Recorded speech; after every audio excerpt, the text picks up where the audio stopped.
Shalom ensemble.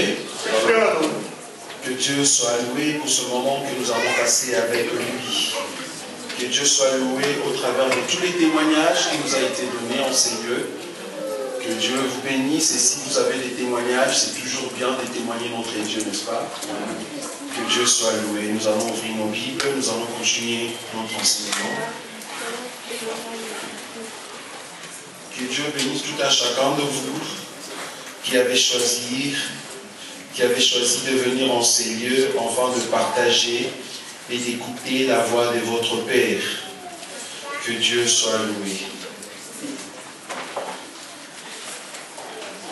Nous allons ouvrir un passage. Je suis dans le livre de Genèse, chapitre 18.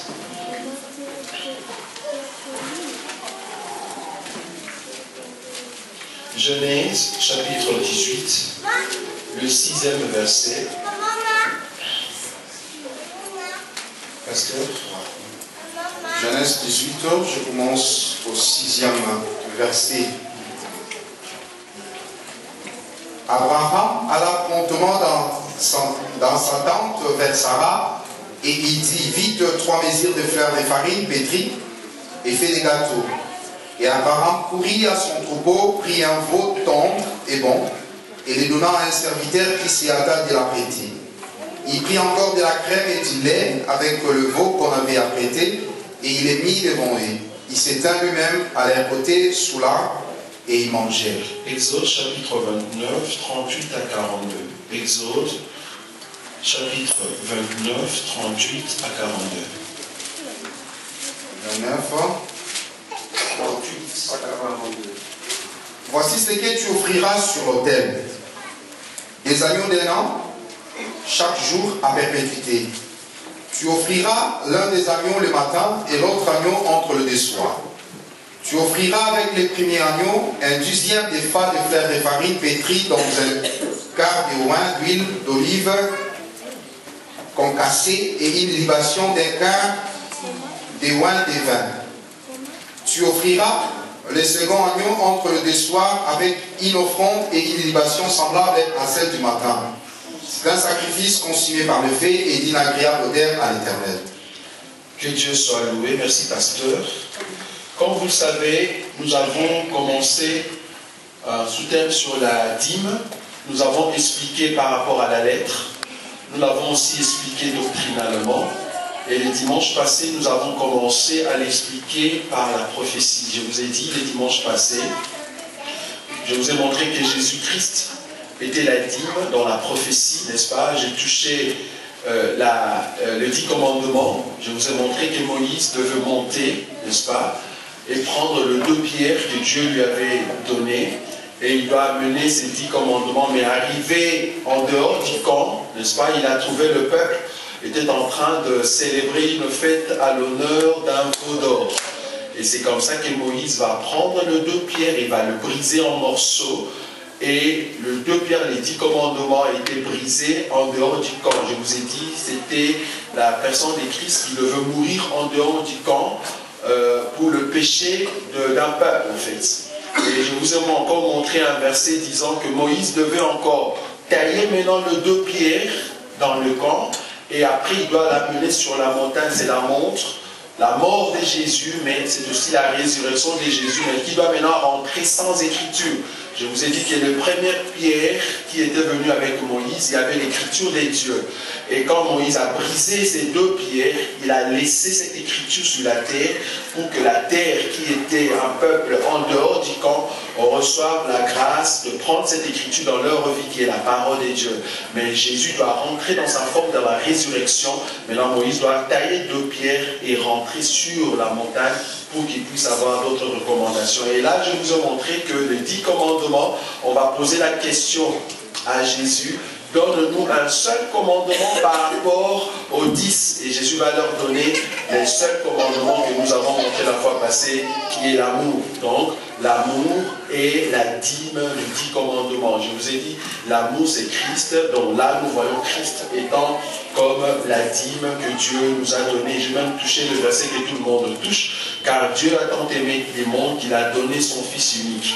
Donc j'ai dit que Dieu nous a donné la dîme, la part consacrée. Parce que le peuple devaient mettre la dîme en dehors. Ils ne pouvaient pas les garder le 3e année parce qu'ils ne pouvaient pas garder ce qui est consacré à Dieu. C'est comme ça que Dieu nous a donné cette dîme qui est la personne de Jésus. Je vous ai montré aussi dans le livre de Exode, que je peux encore lire, Exode chapitre 16, les 36e verset, que j'aimerais encore lire avec vous. La Bible dit ceci: l'homère est la 10e partie de l'épargne. Je vous ai montré que cette quantité d'homère, c'était la quantité qu'on avait mis dans l'arche pour la manne cachée. Ce que nous appelons la manne cachée n'était rien d'autre que la dîme de l'épargne, n'est-ce pas? Donc je vous ai dit que cette manne cachée était bel et bien Christ, qui est le pain qui est descendu du ciel pour donner la vie à ceux qui ne connaissaient pas le Seigneur. Or, ce pain que Dieu nous a donné n'est rien d'autre, la dîme que Dieu nous a donnée.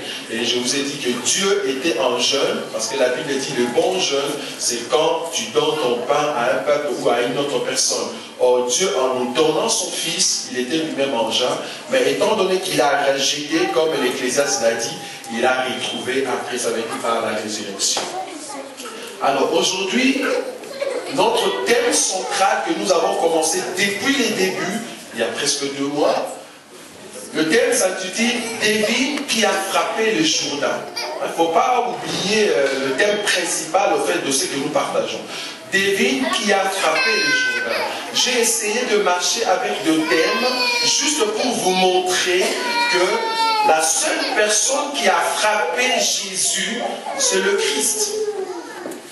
Je vous ai montré depuis les débuts que la personne qui a frappé Jésus, c'était le Christ.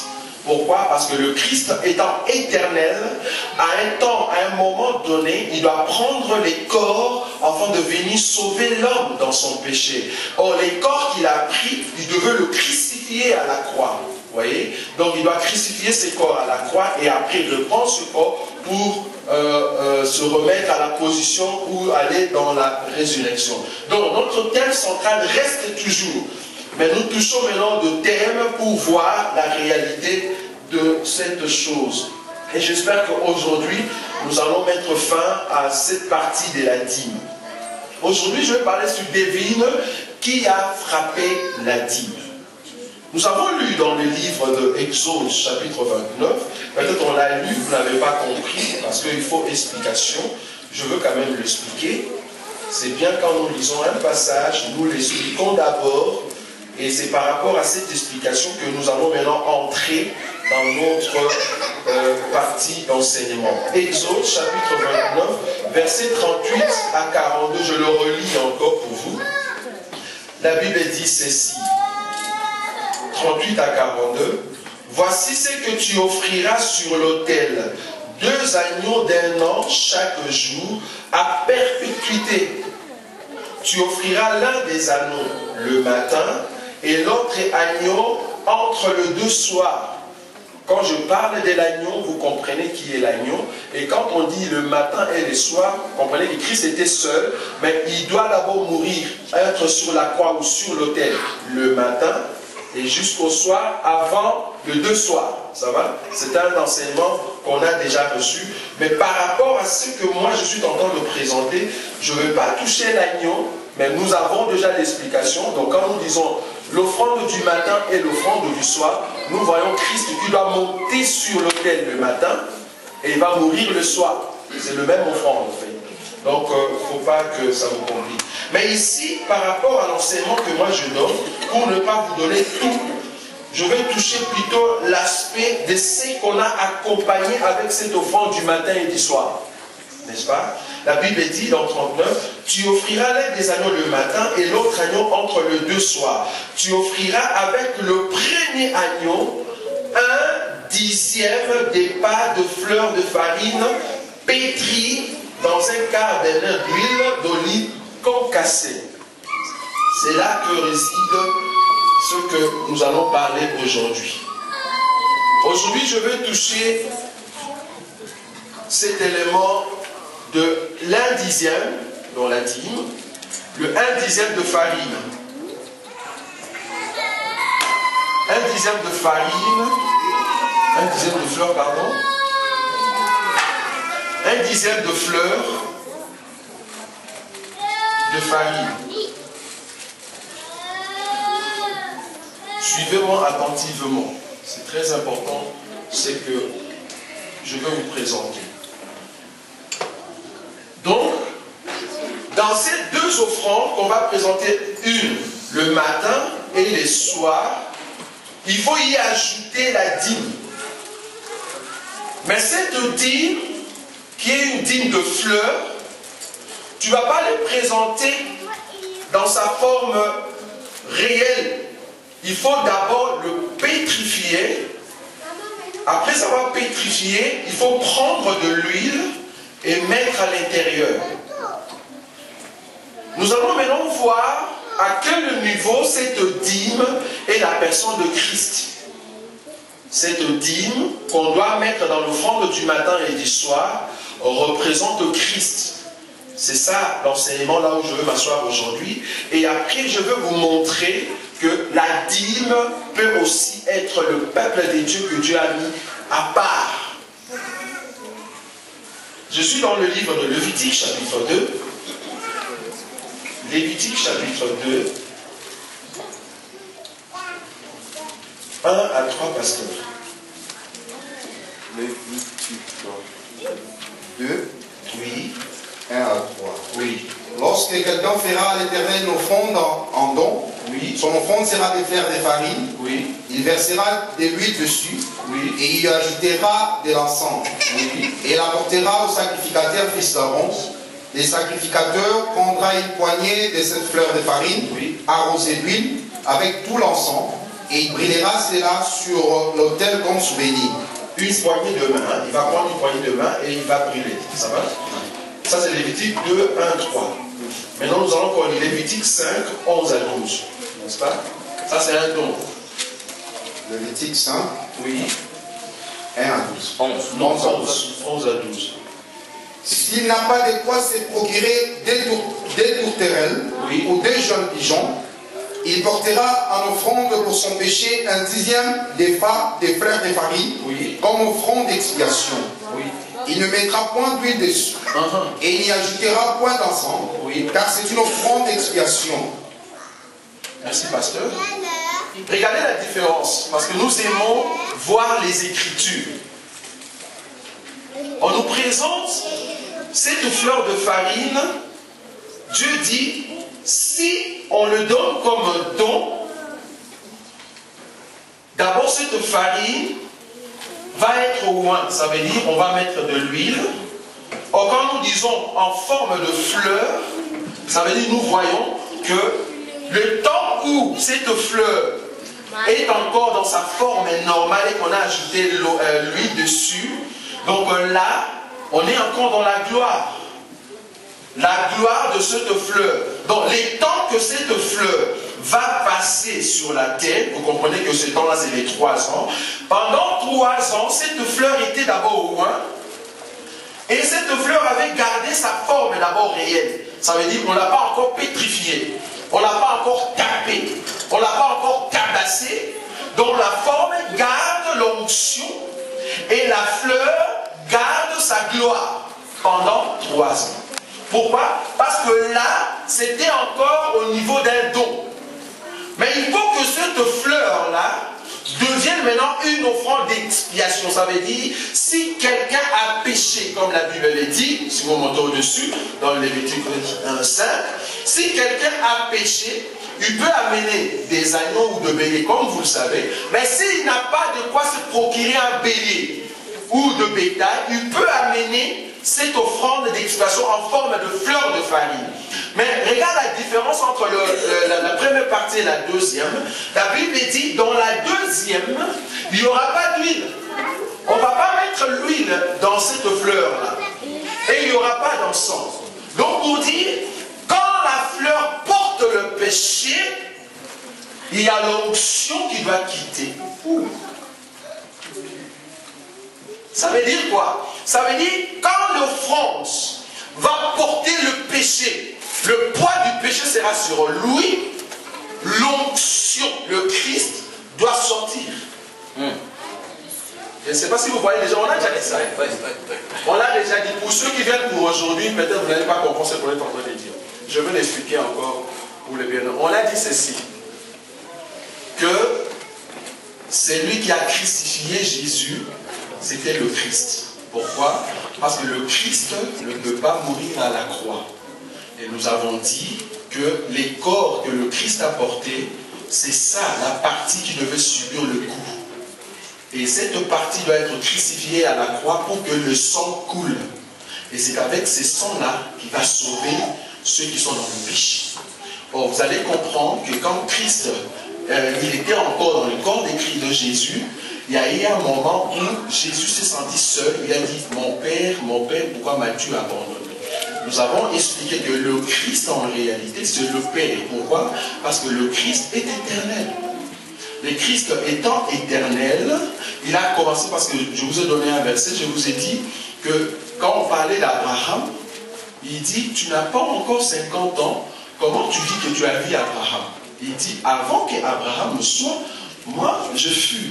Or, demandez-vous la question, est-ce que c'était le même Jésus qui était là debout, ou il s'agissait d'une autre personne qui était avant Abraham?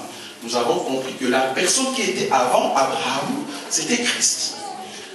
Vous allez, il a encore dit, quand Abraham a tressailli de joie le jour où il a vu ma naissance. Nous disons, tressaillement de joie d'Abraham, c'était quand le Christ est né dans la maison d'Abraham.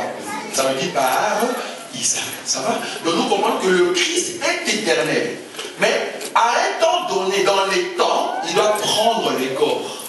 Et ces corps, c'est ce que nous appelons Jésus, le Sauveur. Il doit sauver parce que Dieu, comme il est écrit dans le livre d'Ésaïe, chapitre 35, 1 jusqu'à 5, Dieu a dit, moi-même je veux venir vous sauver. Et il y aura des signes qui vont montrer que Dieu est sur la terre. Ces signes, c'était quoi? Les aveugles vont voir, les sourds vont entendre. Donc Dieu était sur la terre, mais dans les corps de Jésus. Maintenant nous disons, ces corps doivent être crucifiés. Et à un moment, le Christ doit quitter pour que le corps subisse le poids du péché. Parce que dans la croix, nous disons qu'il y a eu tout le péché du monde qu'il a porté. Parce que vous vous souvenez, il a dit, venez à moi, vous tous qui êtes chargés et fatigués, je vous donnerai du repos, parce que mon joug est léger. Donc il doit porter le charge du péché sur lui, afin de donner les saluts au monde. Et nous disons, quand il a commencé son ministère dans la gloire, là, je suis dans le livre de Luc, chapitre 4, verset 18. La Bible dit, l'Esprit du Seigneur est sur moi, car il m'a oint pour annoncer. Donc là, nous disons, nous sommes encore dans la gloire de ces dons que Dieu nous a donnés. Parce que la personne qui donne ces dons ici, c'est Dieu lui-même. Il nous a donné la dîme, qui est Jésus, et cette dîme est oint pour réaliser de miracles, pour être dans la puissance, afin de guérir de malades. C'est pour ça que vous allez comprendre, quand la femme ne touche rien que la robe, il y a la partie de l'onction qui entre dans sa vie, et la femme, le sang a cessé, parce qu'il y avait encore l'onction. Mais curieusement, nous voyons ici, dans l'offrande d'expiation, la fleur, on n'ajoute pas l'huile dans la fleur. On n'ajoute pas. Pourquoi? Parce que cette fleur ici doit subir le poids de l'expiation, doit subir le poids du péché. La personne qui a amené cette offrande a déposé son péché dans la fleur. Vous comprenez? Donc là, nous disons, c'est les corps qui subissent le péché sur la croix. Je ne sais pas si je me fais comprendre. Ok. Alors, la question persiste encore. Nous allons maintenant voir. On a lu dans le livre de Genèse, chapitre 18, 6e verset, que c'est Abraham qui va aller auprès de Sarah et lui dire, va, prends la farine, le fleur de farine et pétrifie-le. Peut-être que nous avons lu, mais vous n'avez pas compris. Je suis dans le livre de Genèse, je le répète en vous, c'est pas grave. Genèse, chapitre 18, nous allons les lire. Genèse, chapitre 18, verset 6, la Bible dit, Abraham alla promptement dans sa tente vers Sarah et dit, vite, 3 mesures de fleurs de farine, pétries et faites de gâteau. Donc nous comprenons que la personne qui a frappé la fleur, en fait que cette fleur sorte de l'état de fleur, sorte de l'état de gloire, sorte de l'état d'onction, afin que cette fleur soit pétrifiée pour servir de nourriture, pour servir des gâteaux. Cette personne qui a frappé la fleur, c'était Sarah. Est-ce que vous avez vu ça? C'était Sarah. Or, Sarah a fait cela parce que c'est le Père qui l'a envoyé. Donc, Sarah ne pouvait pas frapper la fleur. Sarah ne pouvait pas pétrifier la fleur si le Père ne l'avait pas dit. Donc nous comprenons que la force de Sarah vient du Père. Sarah ici c'est Israël. C'est Israël qui a pris le Seigneur et l'a livré entre les mains des gentils. Souvenez-vous, Jésus dit, maintenant le Fils de l'homme va être livré aux gentils. Qui va les livrer? Israël. C'est cette femme qui va livrer la fleur, qui va frapper la fleur. Mais regardez, il va le frapper avec un instrument. On a déjà enseigné ça. Cet instrument, c'est le marteau. C'est la loi. Il va utiliser la loi, pardon, elle va utiliser la loi pour frapper la fleur. Afin que la fleur sorte de son état réel, naturel, de la gloire, pour qu'elle devienne pétrifiée. Sur le coup. Donc c'est Sarah qui a frappé le Seigneur. C'est Israël qui a frappé le Seigneur, qui l'a livré entre les mains des gentils. Mais cela vient de qui? Cela vient du Père. Je vous ai dit, je suis dans la prophétie. Je vous ai montré que Israël devait mettre dehors ce qui est consacré. C'était la dîme. C'est Dieu qui lui avait dit, tu ne vas pas garder la dîme à la 3e année. Tu vas prendre cette dîme, tu vas le mettre dehors. C'est Dieu qui a dit à Israël, tu vas chasser la fleur. Tu vas le mettre dehors, il ne sera pas dans la maison. C'est comme ça, comme on l'a dit le dimanche, il va être tué, crucifié en dehors du camp. Ok. Là, nous comprenons que c'est Sarah, par l'ordre donné par Abraham, qui a osé pétrifier la fleur qui est notre Seigneur Jésus. Maintenant, nous allons toucher la dîme d'Abraham. Pour ceux qui sont venus aujourd'hui, en tout cas, veuillez nous en excuser. Peut-être vous ne comprenez pas vraiment ce qu'on est en train d'expliquer. Mais nous avons le CD, n'est-ce pas? Vous pouvez nous consulter, le CD des enseignements précédents. Vous allez comprendre ce qu'on est en train de dire. Alors, aujourd'hui, je vais toucher maintenant la dîme d'Abraham. Dîme d'Abraham. Un petit rappel, je vous ai dit que la dîme d'Abraham, c'était aller dans un combat, et là, il va vaincre, et il va revenir dans sa patrie, et là, il va donner la dîme à Melchisedec, la dîme de butin. Ça, c'est un rappel qu'on a fait.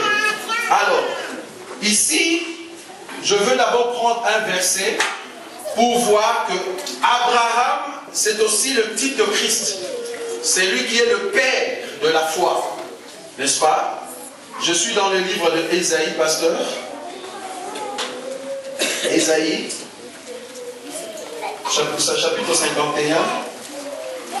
1 à 2. Ésaïe 51. Ésaïe 51. Oui. Écoutez-moi, vous qui poursuivez la justice, qui cherchez l'Éternel. Portez les regards sur les rochers d'où vous avez été taillés, sur le creux de la fosse dont vous avez été tirés.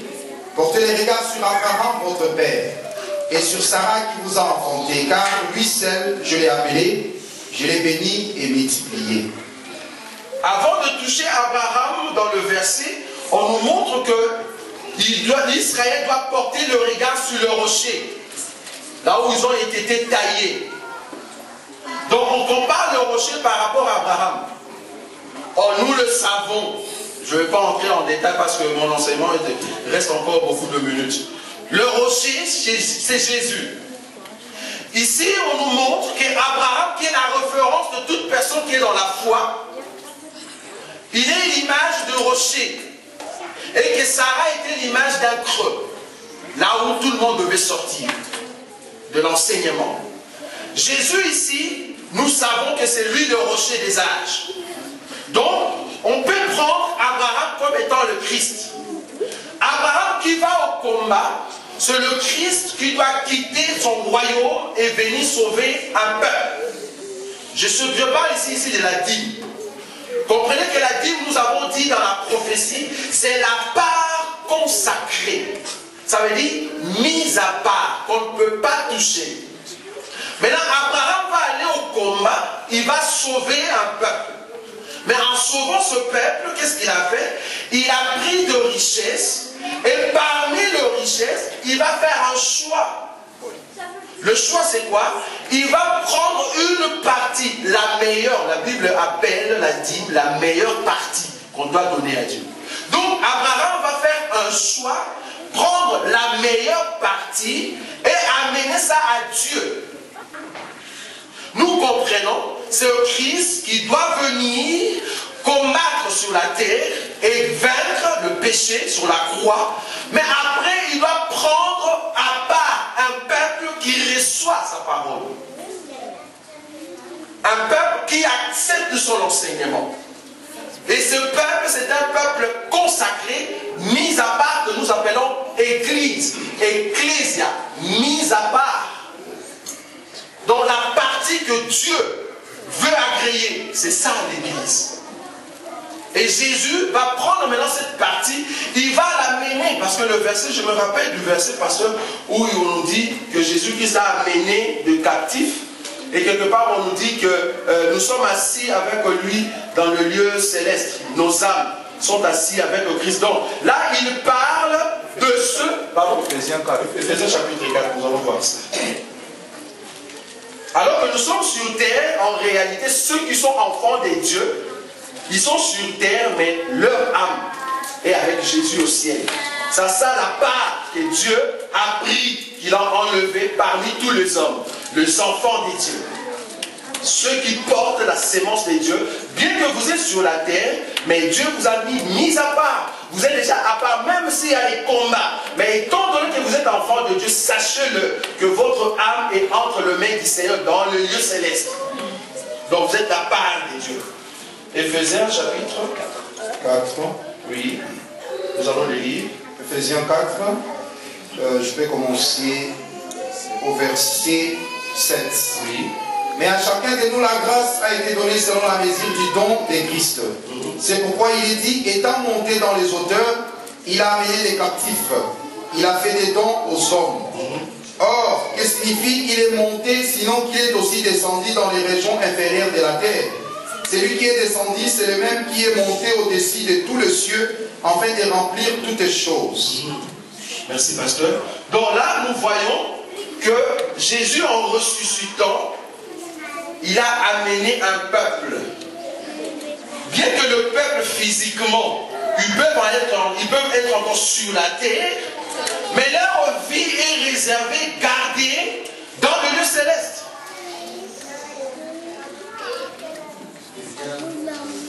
Oui. Éphésiens chapitre 2, versets 3 à 8, verset 6. Nous allons encore les lire. Éphésiens chapitre 2, verset 6. Il nous a ressuscités ensemble et nous a fait asseoir ensemble dans le lieu céleste en Jésus-Christ. Merci beaucoup. Donc, nous étions morts dans le péché, mais Dieu nous a fait grâce, il nous a ressuscités avec le Christ et il nous a fait asseoir dans le lieu céleste. Mais nous sommes encore sur la terre. Vous comprenez cela?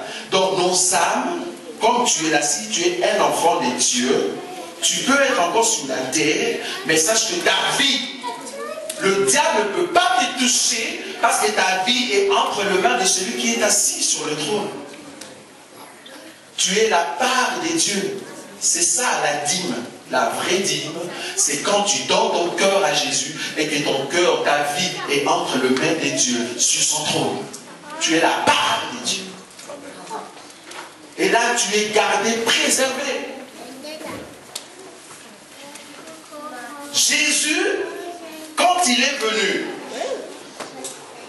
nous montrer au travers de sa parole que sa parole a touché nos cœurs et nous l'avons acceptée et cette parole nous a gagnés. Et nous sommes revenus auprès de lui pour être un peuple que lui-même contrôle. Que le diable ne peut pas toucher. Il y a une histoire d'un lépreux. Je suis dans le livre de Luc, parce que je vous donne beaucoup de versets, parce que je vais terminer aujourd'hui. Je suis dans le livre de Luc, chapitre 17. Nous allons voir cette histoire, qui est une histoire que vous connaissez. Luc, chapitre 17, versets 11 à 19. Luc 17, oui. 11 à 19. Jésus se renda à Jérusalem, passé entre la Samarie et la Galilée. Et comme il entrait dans un village, du lépreux vint à sa rencontre, se tenant à distance. Il se tenant à distance, pasteur? Ouais. Oui. Ils élevèrent la voix et dirent, oui. Jésus, maître, aie pitié de nous. Oui. Dès qu'ils les vit, il leur dit, allez vous montrer au sacrificateur. Et pendant qu'ils y allaient, il arriva qu'ils furent guéris. L'un d'eux, se voyant guéri, revint sur ses pas, oui. glorifiant Dieu à haute voix. Il tomba sur sa face aux pieds de Jésus et lui rendit grâce. C'était un Samaritain. Jésus, prenant la parole, dit, et disent, n'ont-ils pas été guéris? Et le neuf autres, où sont-ils? Ne sais-tu le trouver que cet étranger pourrait venir et donner gloire à Dieu? Amen. Oui, il dit, lève-toi, va, ta foi t'a sauvé. Merci, pasteur. Vous avez vu ça? Il y avait 10 lépreux. Jésus s'approchait et le lépreux ont commencé à crier de loin. Sauve-nous. La Bible n'a pas dit que le lépreux était venu auprès de Jésus afin qu'il y ait connexion de la main pour la guérison. Non. La Bible dit, il se tenait de loin. Est-ce que vous avez vu ça? Parce que moi, je contrôler les Écritures, hein, c'est très important. La Bible dit, il se tenait loin. Maintenant, Jésus, qu'est-ce qu'il le fait? Étant donné qu'il était la guérison, c'est lui le don que Dieu nous avait donné. Et ces dons étaient, sur ce don, il y avait l'onction. Il y avait l'huile, parce que c'est lui la fleur de farine. La Bible dit, étant donné qu'il est le maître, ça veut dire maître qui veut dire qui a la maîtrise de toutes choses. La maîtrise de la guérison. La Bible dit, il a une parole. La parole c'était quoi? Allez voir le sacrificateur. Cette parole est entrée dans le cœur de lépreux, le 10. Ils sont partis auprès des sacrificateurs, les 10. Mais en cours de chemin, il y a la dîme qui revient. Est-ce que vous voyez ça? Il y a une dîme qui revient à Jésus. Ça veut dire une personne parmi les 10, un dixième, revient. La dîme qui revient à Jésus. Pourquoi? Parce que c'est lui le Melchisédek. C'est lui auprès de qui un Samaritain qui a été sauvé va reconnaître que la guérison vient de cette personne dont la dîme va entre les mains de Jésus. La personne va rentrer auprès de la source de guérison. Et la Bible dit que cette personne était un étranger, un Samaritain, dont la part que Dieu avait besoin pour que cette part soit entre les mains de Jésus, pour que Jésus maintenant puisse le toucher et déclarer le salut. Parce que la Bible dit, il a dit, ta foi t'a sauvé. Pour que Dieu puisse déclarer le salut, il faut que la dîme revienne. Mais avant que la dîme revienne, vous allez comprendre que Jésus les a guéris. Le pain et le vin. On doit d'abord donner le pain et le vin, et après la dîme doit rentrer. Vous comprenez là où je suis? Cette dîme est rentrée auprès de Jésus pour reconnaître Jésus comme étant maître et la source de la guérison. Là, je suis en train de montrer la dîme d'Abraham. Je veux maintenant toucher la dîme de Lévite. Je vous avais dit, je veux aussi toucher la dîme de Lévite.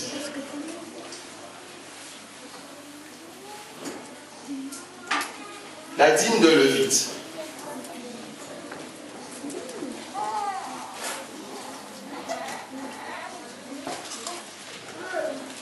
Nous allons lire un passage.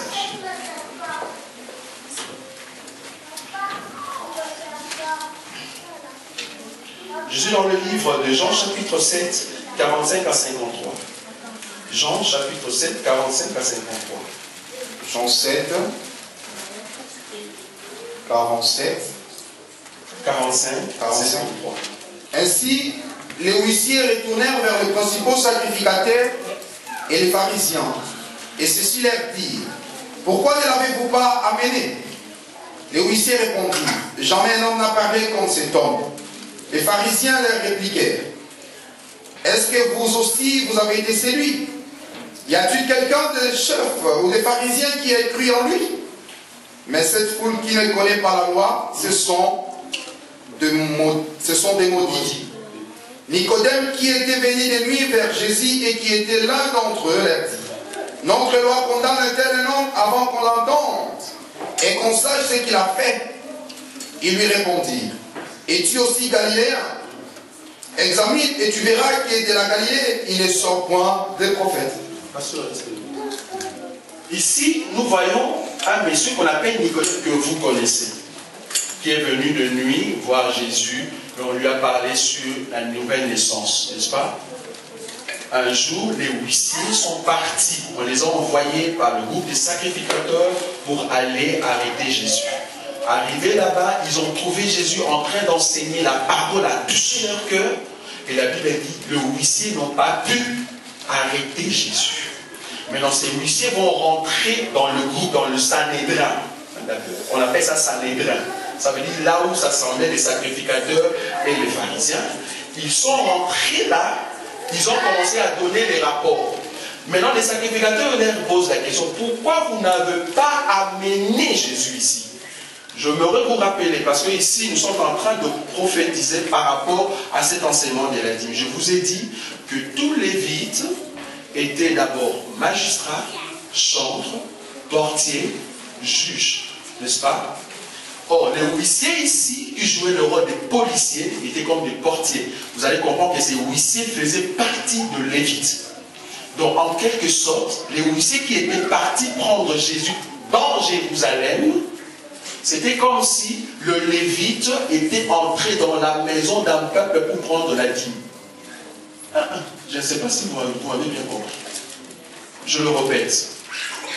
Je vous ai dit que la dîme de la 3e année, le Lévite doit les prendre en dehors de la maison. N'est-ce pas? Or, un Lévite ne peut pas entrer dans la maison d'un peuple et prendre la dîme. Il doit attendre que le peuple le fasse sortir. N'est-ce pas? Maintenant, vous allez voir ici que le Lévite, qui sont les huissiers, on les a envoyés aller prendre la dîme alors qu'ils étaient encore à l'intérieur de la maison. On fallait attendre jusqu'au temps où la dîme sera dehors. Comme ça, les Lévites peuvent prendre cette dîme. Mais ici, les huissiers sont partis pour prendre la dîme dans la maison, mais comme ce n'était pas le temps, ils n'ont pas pu l'arrêter. Ils n'ont pas pu arrêter Jésus. Et ils sont rentrés auprès des Sanhédrins pour dire que jamais l'homme n'a parlé comme cet homme. Et parmi ces gens-là, il y avait Nicodème. Donc, parmi les Lévites, il y avait Nicodème qui était là et qui a essayé de donner un conseil qu'ils ont refusé. Parce qu'il était de l'heure. Maintenant, c'est le but de la Nicodème. Cet homme qui connaissait la loi, parce qu'il était un docteur de la loi. N'est-ce pas? C'est Lévite là qui était docteur de la loi. Écoutons maintenant ce qu'on dit dans le livre de Jean, chapitre 19, versets 38 et 42. Jean 19, 38, 42. Après cela, Joseph d'Arimathée, qui était disciple de Jésus, Oui. mais en secret par crainte des Juifs, demanda à Pilate la permission de prendre le corps de Jésus. Oui. Et Pilate le lui permit. Il vint donc et prit le corps de Jésus. Nicodème, qui auparavant était allé de nuit vers Jésus, vint aussi apportant un mélange d'environ 100 livres de myrrhe et d'aloïs.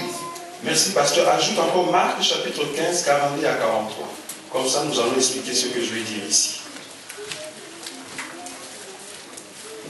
Marc, chapitre 15, 42 à 43. Marc 15, 42, 42 à 43.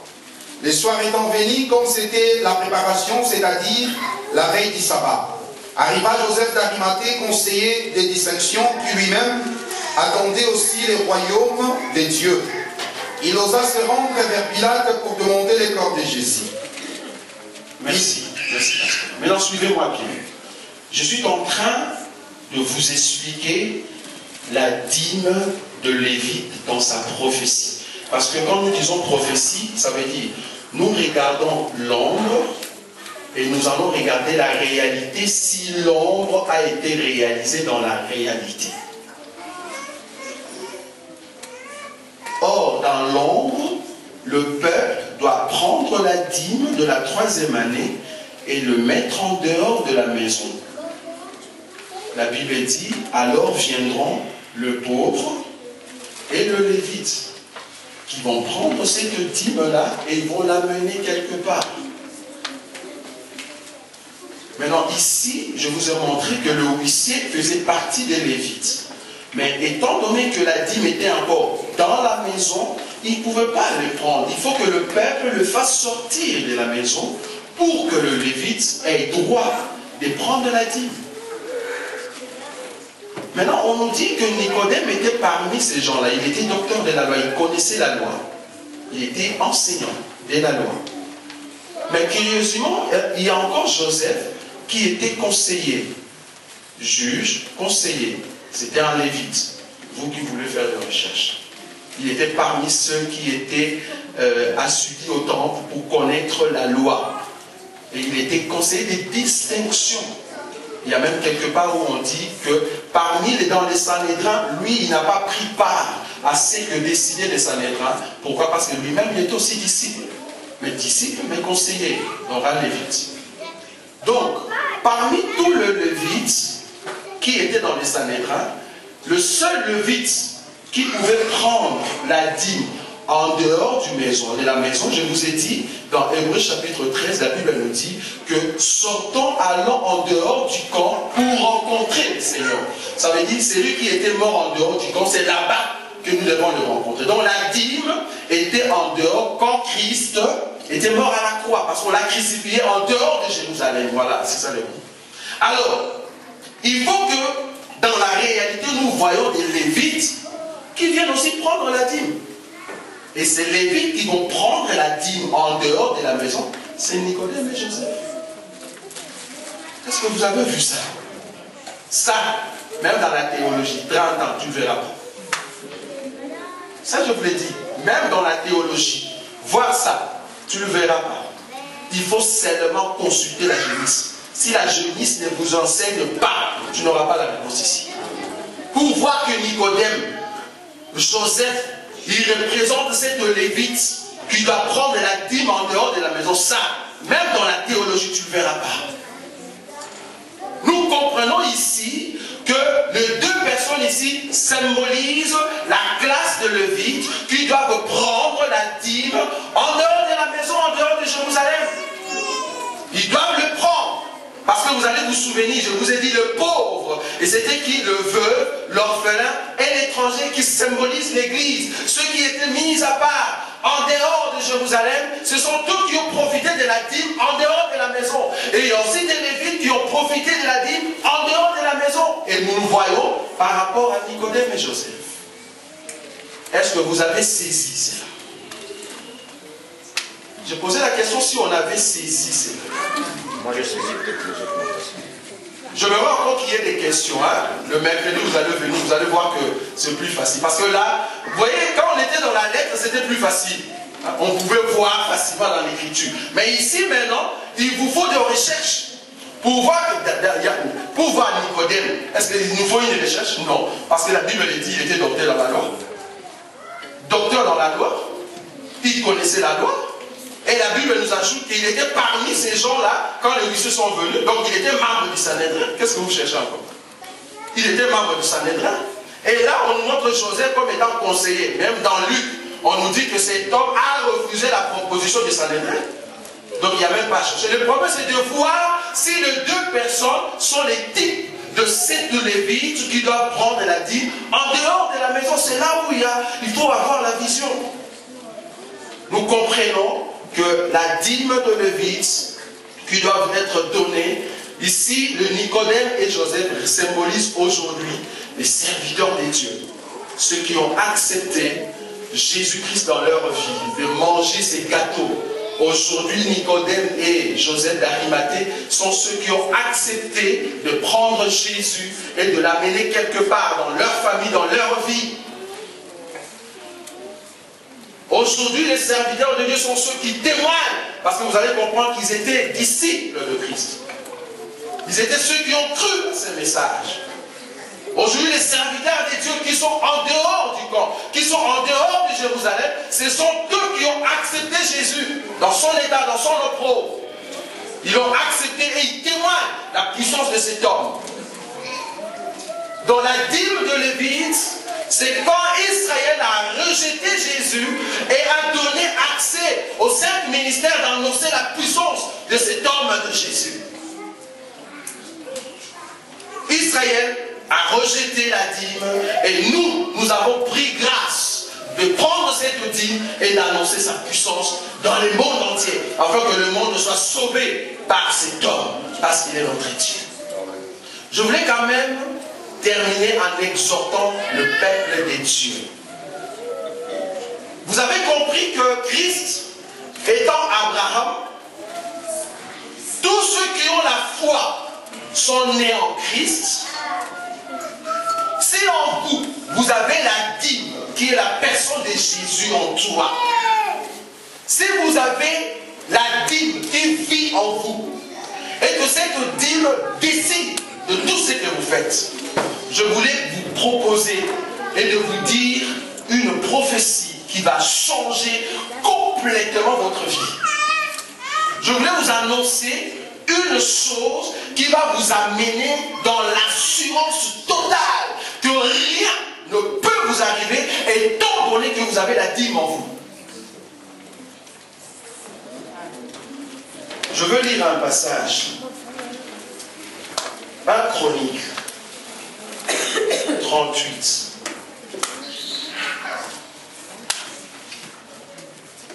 Je demanderai au modérateur, au pasteur de me donner encore du temps, vu le service que nous allons faire après. 1 Chronique, chapitre 28. Verset 20, pasteur. 1 Chronique 28, Oui. verset 20. David dit à Salomon son fils, fortifie-toi, prends courage et agis, ne crains point et ne t'effraie point, car l'Éternel Dieu, mon Dieu, sera avec toi.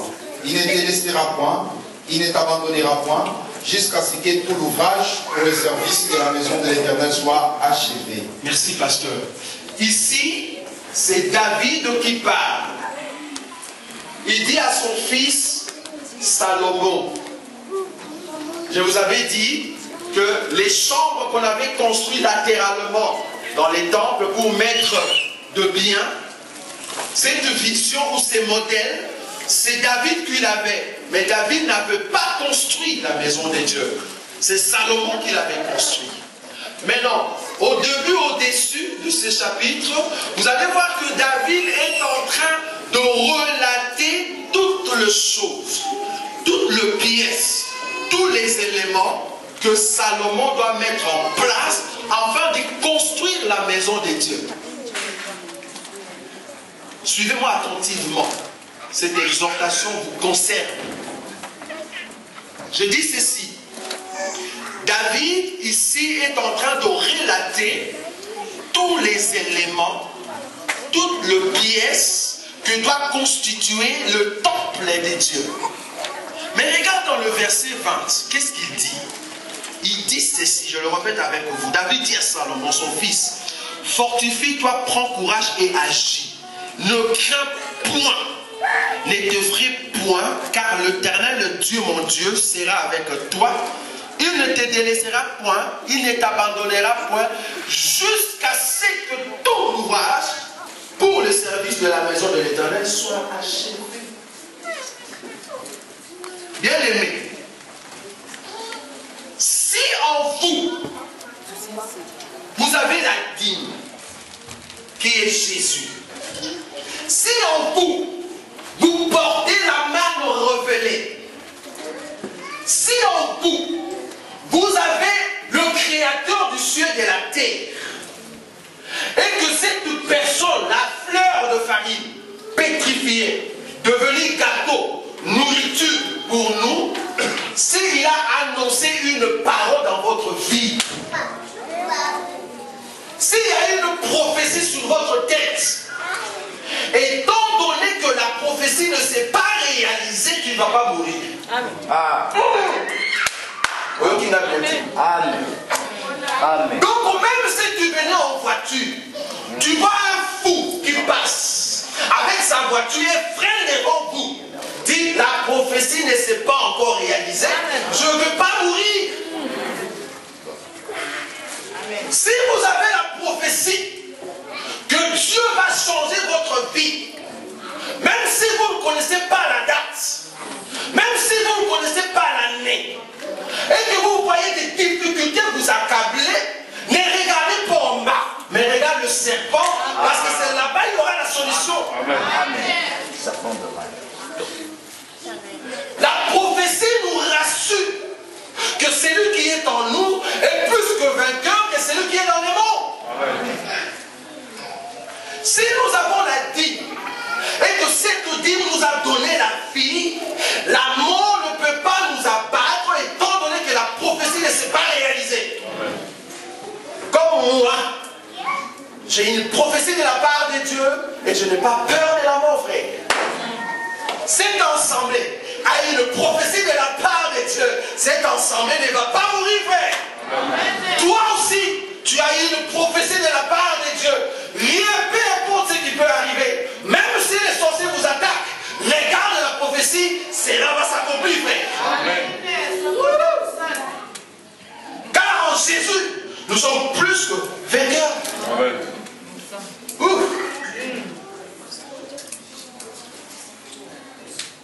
Il y a beaucoup qui ont dit, ah voilà, c'est fini. J'ai aimé le témoignage de la sœur. Ah non, c'est fini. Même les docteurs, ils ont dit c'est fini.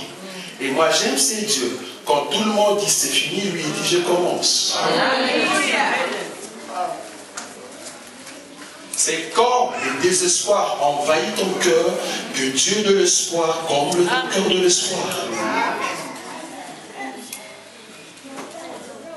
Je ne sais pas ce qui accable ta vie, pardon. Je ne sais pas ce qui t'empêche de continuer dans la foi. Mais je sais une chose. Si tu as la dîme dans ton cœur, rien ne peut t'arriver étant donné que la dîme n'a rien dit. Aucun homme sur cette terre ne peut arrêter ce que Dieu a commencé à faire avec toi.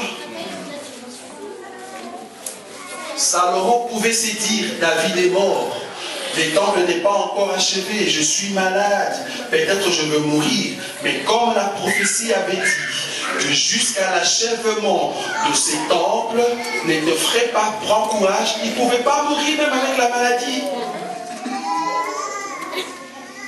Si tu connais qui tu es, si tu sais qui vit dans ton cœur, si tu connais la personne que tu suis dans cette assemblée, je te le dis, ta vie ne restera plus la même.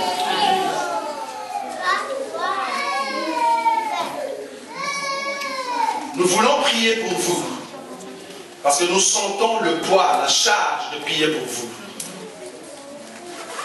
Mais ma prière ici est de savoir que depuis un certain temps, tu t'es fatigué dans la foi, tu disais que tu ne veux plus continuer.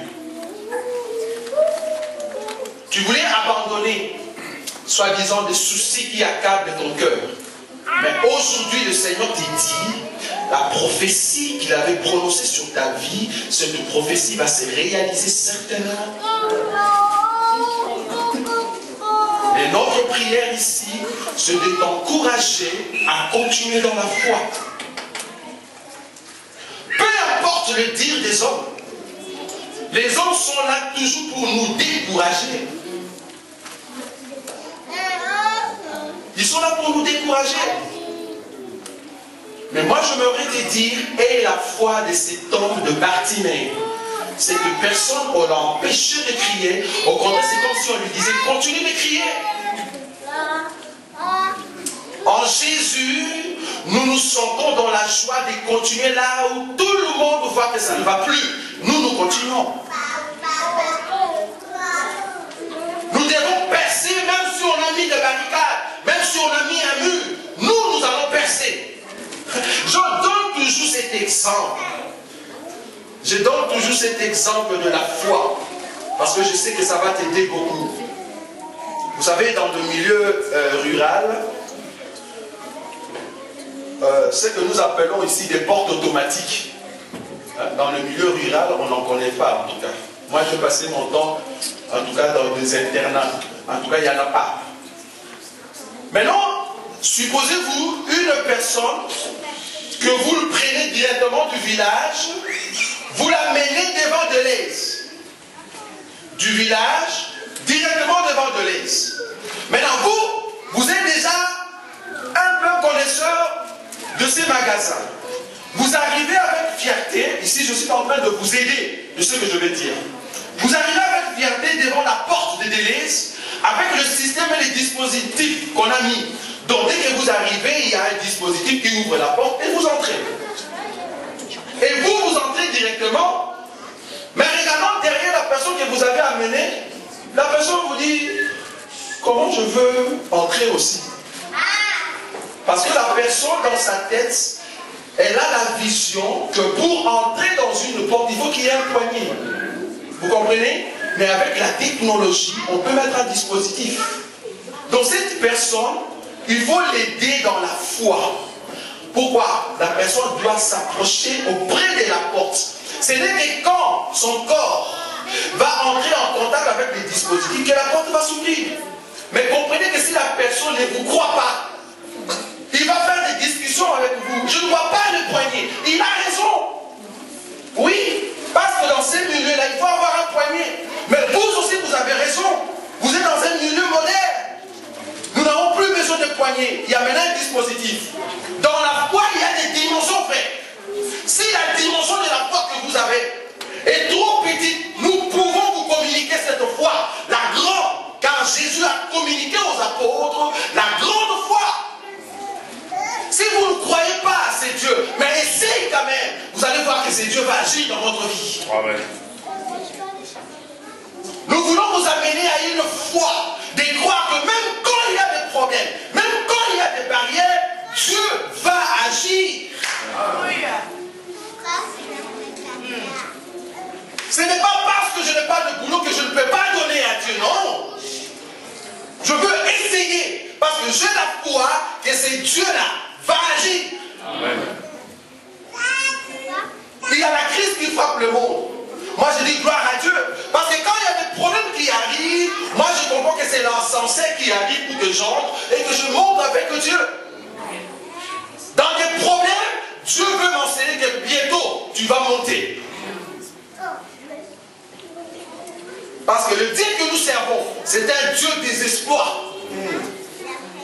Aujourd'hui, ceux qui ne te connaissaient pas, ou ils t'ont vu il y a 10 ans, comme ceux qui connaissaient la sœur il y a 10 ans, mais aujourd'hui, si ces personnes viennent voir la sœur, ils vont s'étonner. Ah! Ils vont dire, ah non. Tu es en Europe. En Europe, il y a même le truc qu'on met à l'intérieur, vous savez, non? Ah non, tiens, en Europe, on peut prendre même de là, mais sûr qu'on ne connaît pas un chinois, on le met au pot. Voilà. Mais étant donné que nous avons la foi, même quand les hommes parlent, mais les anges acclament. Parce que Dieu nous connaît. Nous servons un Dieu puissant. Bien aimé, nous voulons prier avec vous. Si vous êtes fatigué dans la foi, si vous êtes fatigué dans la foi, pourquoi? Parce qu'il n'y a rien qui marche. Moi, je vous dis que ça va commencer à marcher maintenant.